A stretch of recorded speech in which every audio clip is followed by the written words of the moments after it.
Calvary, also Golgotha, L-E-theta-E, was, according to the Gospels, a site immediately outside Jerusalem's walls where Jesus was crucified. Golgotha is the Greek transcription in the New Testament of an Aramaic term that has traditionally been presumed to be Golgotha. The Bible translates the term to mean place of the skull, which in Greek is kappa rho alpha nu iota omicron upsilon tau omicron pi omicron sigma, and in Latin is calvariae locus, from which the English word Calvary is derived. Traditional location. The traditional location of Golgotha derives from its identification by Helena, the mother of Constantine I, in 325. A few yards nearby, Helena also identified the location of the tomb of Jesus and claimed to have discovered the true cross. Her son, Constantine, then built the Church of the Holy Sepulchre around the whole site. In 333, the pilgrim of Bordeaux, entering from the east, described the result. On the left hand is the little hill of Golgotha where the Lord was crucified.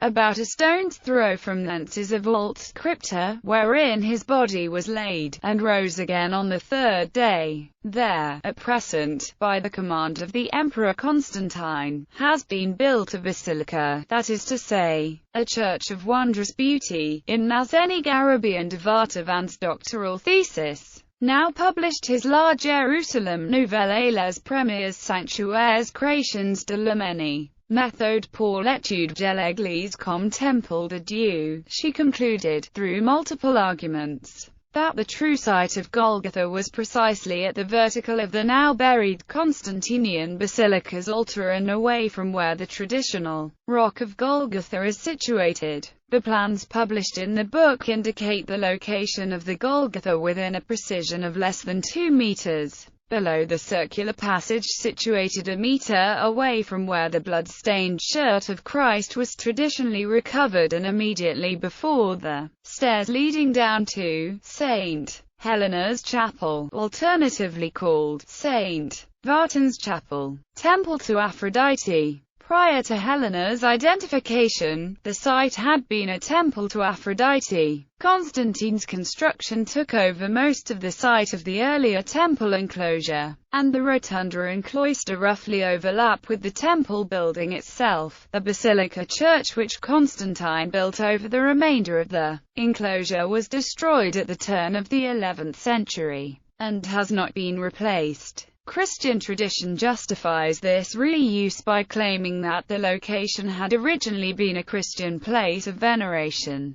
but that Hadrian had deliberately buried these Christian sites and built his own temple on top, on account of his alleged hatred for Christianity. There is certainly evidence that just 30 years after Hadrian's temple had been built, Christians associated it with the site of Golgotha. Melito of Sardis, a late 2nd century bishop in the region, described the location as in the middle of the street, in the middle of the city, which matches the position of Hadrian's temple within the late 2nd century city. However, Hadrian's temple had actually been located there simply because it was the junction of the main north-south road with one of the two main east-west roads, and directly adjacent to the Forum Euriston. The Forum itself had been placed, as is traditional in Roman towns, at the junction of the main north-south road with the main east-west road. The temple and Forum together took up the entire space between the two main east-west roads. Location in relation to city walls. The New Testament describes the crucifixion site, Golgotha, as being near the city, and outside the city wall. The traditionally identified location is in the heart of Hadrian's city, well within Jerusalem's old city walls. There has therefore been some questioning of the legitimacy of the traditional identification on these grounds. Some defenders of this tradition have responded by citing Jewish history of the wall, that the city had been much narrower in Jesus' time, with the site then having been outside the walls, since Herod Agrippa is recorded by history as extending the city to the north. The required repositioning of the western wall is traditionally attributed to him as well. In 2003, Professor Sir Henry Chadwick argued that when Hadrian's builders replanned the old city, They incidentally confirm, the bringing of Golgotha inside a new town wall. Some Protestant advocates of an alternative site claim that a wall would imply the existence of a defensive ditch outside it, so an earlier wall couldn't be immediately adjacent to the Golgotha site, which combined the presence of the Temple Mount would make the city inside the wall quite thin, essentially for the traditional site to have been outside the wall. The city would have had to be limited to the lower parts of the Tyropoeon Valley, rather than including the defensively advantageous Western Hill, since these geographic considerations imply that not including the hill within the walls would be willfully making the city prone to attack from it. Some scholars, including the late 19th century surveyors of the Palestine Exploration Fund, consider it unlikely that a wall would ever have been built which would cut the hill off from the city in the valley. Archaeological evidence for the existence of an earlier city wall in such a location has never been found.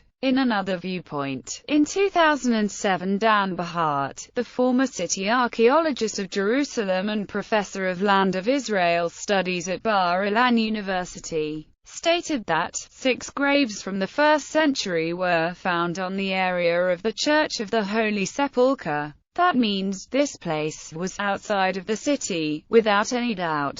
The dating of the tombs is based on the fact that they're in the KOKH style, which was common in 1st century. However, the KOKH style of tomb was also common in the 2nd and 3rd centuries BCE. Rock face. During 1973 to 1978 restoration works and excavations inside the Church of the Holy Sepulchre and under the nearby Muristan, it was found that the area was originally a quarry, from which white Meleki limestone was struck. Surviving parts of the quarry to the northeast of the Chapel of St. Helena are now accessible from within the chapel. Inside the church is a rock, about 7 meters long by 3 meters wide by 4.8 meters high, that is traditionally believed to be all that now remains visible of Golgotha. The design of the church means that the Calvary chapel contains the upper foot or so of the rock, while the remainder is in the chapel beneath it. Virgilio Corbo, a Franciscan priest and archaeologist, present at the excavations,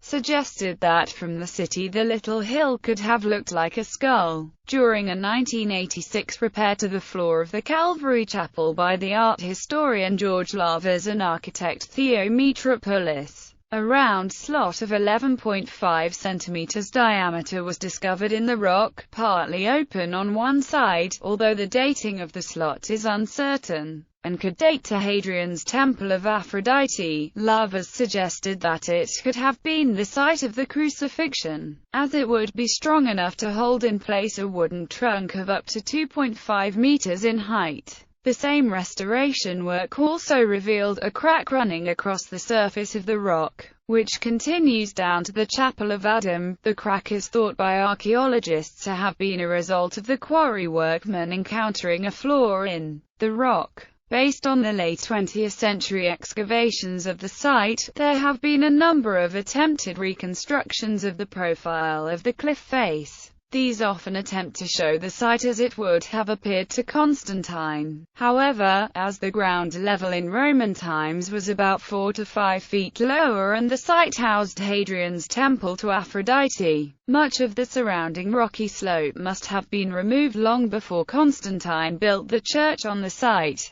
The height of the Golgotha rock itself would have caused it to jut through the platform level of the Aphrodite temple, where it would be clearly visible. The reason for Hadrian not cutting the rock down is uncertain, but Virgilio Corbo suggested that a statue, probably of Aphrodite, was placed on it, a suggestion also made by Jerome. Some archaeologists have been suggested that, prior to Hadrian's use, the rock outcrop had been a nephish, a Jewish funeral monument, equivalent to the Stela pilgrimages to Constantine's church.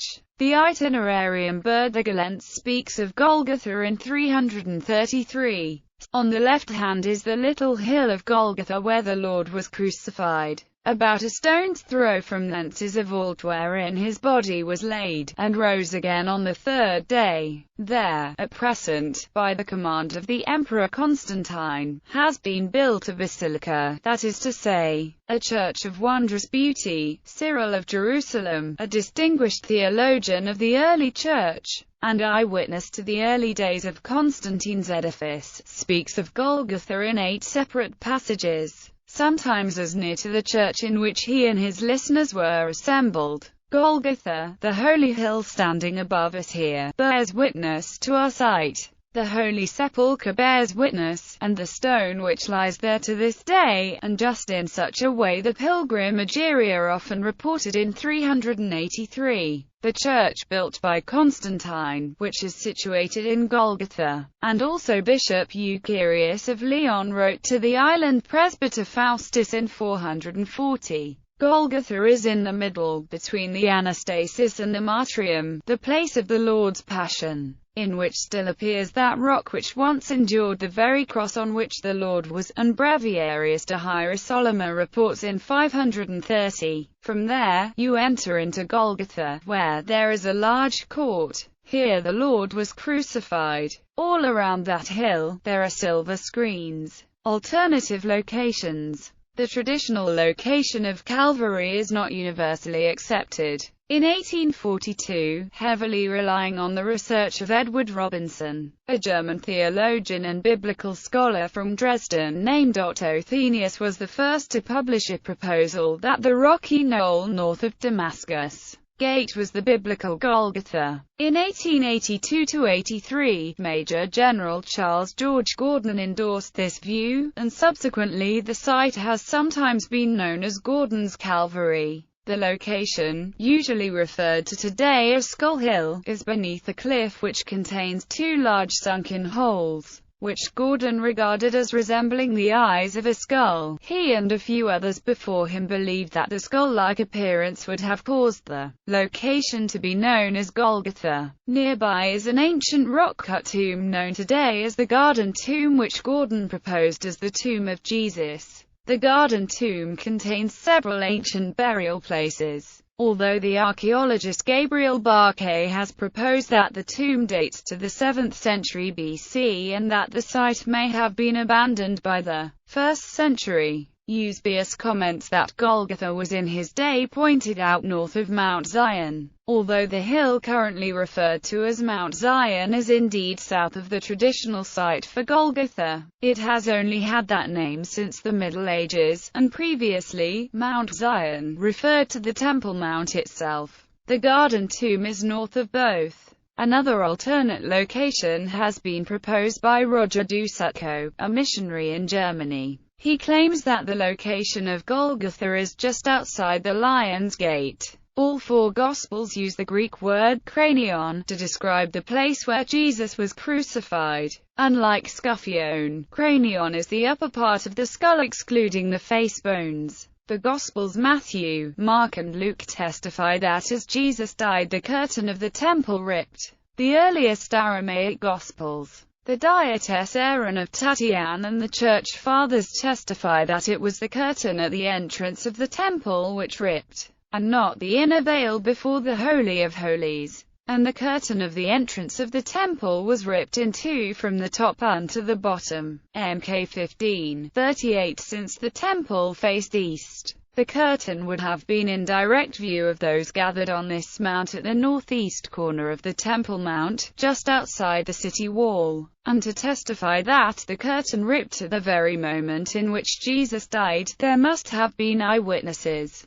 The Gospel of John refers to Golgotha as being very near the city, so near that all who passed by could read the inscription. 1920. Considering also the prophecy in Psalms 69:12, his place of crucifixion would have been near enough to the gate that Jesus could hear what the people were saying about him there. And just as Eusebius comments in Onomasticon, this is the hill outside Jerusalem that lies north of the ancient Mount Zion. View of the Lion's Gate from the top of Golgotha. This is the location of the earlier Sheep Gate near the Roman quarters of Jerusalem. The street Via Dolorosa leads to this gate. view of the priest as he sprinkled the blood towards the entrance of the temple. His view went directly over Golgotha. Map showing alternate locations of Golgotha. In ancient times, the southern city wall extended until Hezekiah's tunnel. Other meanings.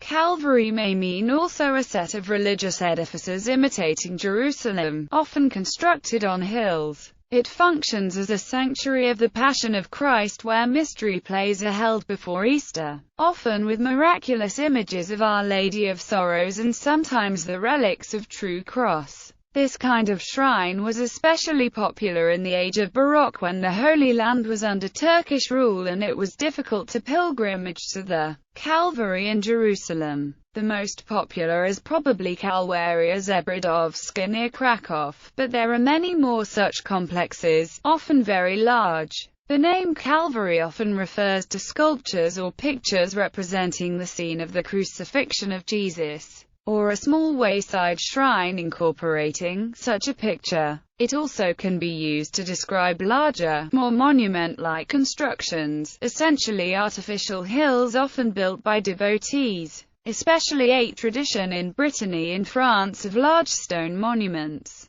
Churches in various Christian denominations have been named Calvary. The name is also sometimes given to cemeteries, especially those associated with the Roman Catholic Church. 2 Catholic religious orders have been dedicated to Mount Calvary. Several places worldwide have been named after it, including the town Kalvaria in Lithuania and towns Gora Kalwaria and Kalwaria Zebradovska in Poland. In some regions in Croatia, the words Kalvaria, Kalgarij, and Kalgaria are dialect names for Putkriza, or Stations of the Cross. In the 18th and early 19th centuries at Oxford and Cambridge universities, the rooms of the heads of colleges and halls were nicknamed Golgotha. Apart from the pun on the place of skulls, this was also due to the punishments that students received in these rooms. In the Eastern Orthodox Church, a Golgotha is a representation of the crucified Jesus,